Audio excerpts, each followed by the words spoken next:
ದೇವರ ಕೋಣೆಯಲ್ಲಿ ಲವಂಗದ ದೀಪ ಹಚ್ಚಿದರೆ ಅದೃಷ್ಟ ಹೆಗಲೇರುತ್ತದೆ.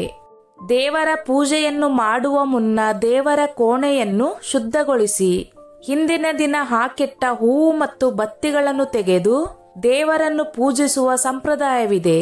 ಅದೇ ರೀತಿ ದೇವರ ಮುಂದೆ ದೀಪವನ್ನು ಕೂಡ ಹಚ್ಚಿಡಲಾಗುವುದು. ಕೆಲವರು ತುಪ್ಪದ ದೀಪವನ್ನು ಹಚ್ಚಿಟ್ಟರೆ ಇನ್ನು ಕೆಲವರು ಎಣ್ಣೆಯ ದೀಪವನ್ನು ಹಚ್ಚಿರುತ್ತಾರೆ. ಆದರೆ ಲವಂಗದ ದೀಪವನ್ನು ಹಚ್ಚುವುದರ ಪ್ರಯೋಜನವೇನು? ದೇವರಿಗೆ ಲವಂಗದ ದೀಪವನ್ನು ಹಚ್ಚಿಡುವುದು ಹೇಗೆ? ದೇವರಿಗೆ ದೀಪವನ್ನು ಬೆಳಗುವುದು ನಿನ್ನೆ ಅಥವಾ ಮೊನ್ನೆಯ ಸಂಪ್ರದಾಯವಲ್ಲ. ಇದು ಅತ್ಯಂತ ಪ್ರಾಚೀನ ಕಾಲದಿಂದಲೂ ನಡೆಸಿಕೊಂಡು ಬಂದಿರುವ ಪದ್ಧತಿಯಾಗಿದೆ.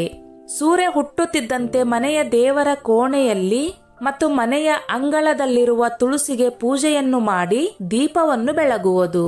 ಮುಸ್ಸಂಜೆ ಸಮಯದಲ್ಲಿ ಮತ್ತೊಮ್ಮೆ ಶುದ್ಧರಾಗಿ ದೀಪವನ್ನು ಬೆಳಗುವುದು ನಮ್ಮ ಸಂಪ್ರದಾಯ. ಯಾವ ವಸ್ತುವನ್ನು ದೀಪಕ್ಕೆ ಬಳಸಬೇಕು? ಸಾಮಾನ್ಯವಾಗಿ ಹೆಚ್ಚಿನ ಮನೆಗಳಲ್ಲಿ ದೇವರಿಗೆ ದೀಪವನ್ನು ಬೆಳಗುವಾಗ ಎಣ್ಣೆ ದೀಪವನ್ನು ಹಚ್ಚುತ್ತಾರೆ. ಆದರೆ ದೇವರಿಗೆ ತುಪ್ಪದ ದೀಪವನ್ನು ಹಚ್ಚಿಡುವುದು ಶುಭ. ದೇವರ ಮುಂದೆ ತುಪ್ಪದ ದೀಪವನ್ನು ಹಚ್ಚಿಡುವುದರಿಂದ ಶೀಘ್ರದಲ್ಲಿ ನಾವು ದೇವರ ಅನುಗ್ರಹವನ್ನು ಪಡೆದುಕೊಳ್ಳಬಹುದು. ಹಾಗೂ ದೇವರು ಕೂಡ ನಮ್ಮ ಪೂಜೆಯಿಂದ ಸಂತುಷ್ಟನಾಗುತ್ತಾನೆ. ನಿಮ್ಮ ಮನೆಯಲ್ಲಿ ದೇವರಿಗೆ ತುಪ್ಪದ ದೀಪವನ್ನು ಹಚ್ಚಲು ಸಾಧ್ಯವಾಗದೇ ಇದ್ದರೆ ನೀವು ಎಳ್ಳೆಣ್ಣೆ ದೀಪವನ್ನು ಹಚ್ಚಬಹುದು.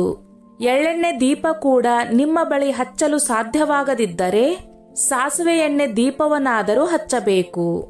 ಎಂದಿಗೂ ನೀವು ಅಡುಗೆಗೆ ಬಳಸುವ ಎಣ್ಣೆಯನ್ನು ದೇವರ ದೀಪಕ್ಕೆ ಬಳಸಬಾರದು. ದೇವರ ದೀಪದಲ್ಲಿ ಲವಂಗ. ನಾವು ದೇವರಿಗೆ ಪ್ರತಿನಿತ್ಯ ದೀಪವನ್ನು ಹಚ್ಚುವಾಗ ದೀಪದಲ್ಲಿ ಎಣ್ಣೆ ಅಥವಾ ತುಪ್ಪವನ್ನು ಹಾಕಿ ಅದರಲ್ಲಿ ಒಂದು ಲವಂಗವನ್ನು ಹಾಕಬೇಕು. ಈ ನಂತರ ನೀವು ಲವಂಗ ಹಾಕಿದ ದೀಪವನ್ನು ದೇವರ ಮುಂದೆ ಹಚ್ಚಿಡಬೇಕು. ದೀಪವು ಚೆನ್ನಾಗಿ ಉರಿದು ತಾನಾಗಿಯೇ ತಾನು ಆರಿದ ನಂತರ ದೀಪದಲ್ಲಿದ್ದ ಲವಂಗವನ್ನು ತೆಂಗಿನ ಮರದ ಕೆಳಗೆ ಹಾಕಬೇಕು. ಒಂದು ಕಡೆ ನಿಮಗೆ ತೆಂಗಿನ ಮರವಿಲ್ಲವಾದರೆ ಅಂತಹ ಸಂದರ್ಭದಲ್ಲಿ ನೀವು ಆ ಲವಂಗವನ್ನು ಯಾವುದಾದರೂ ಹೂವಿನ ಗಿಡದ ಕೆಳಗೆ ಹಾಕಬಹುದು. ಆದರೆ ಇಲ್ಲಿ ನೀವು ಗಮನದಲ್ಲಿಟ್ಟುಕೊಳ್ಳಬೇಕಾದ ಒಂದು ಪ್ರಮುಖ ವಿಚಾರವೆಂದರೆ ಲವಂಗವನ್ನು ನೀವು ಶುದ್ಧವಾದ ಮರದ ಕೆಳಗೆ ಮಾತ್ರ ಹಾಕಬೇಕು. ನೀವು ಲವಂಗ ಹಾಕಿದ ಮರದ ಬಳಿ ಅಶುದ್ಧತೆ ಇದ್ದರೆ ಅದರಿಂದ ನಿಮಗೆ ಯಾವುದೇ ಪ್ರಯೋಜನ ದೊರೆಯುವುದಿಲ್ಲ.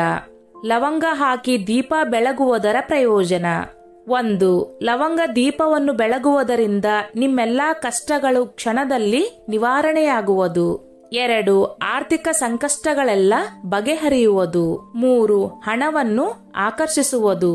4. ನಿಮ್ಮ ಇಷ್ಟದ ಉದ್ಯೋಗ ಪ್ರಾಪ್ತವಾಗುವುದು.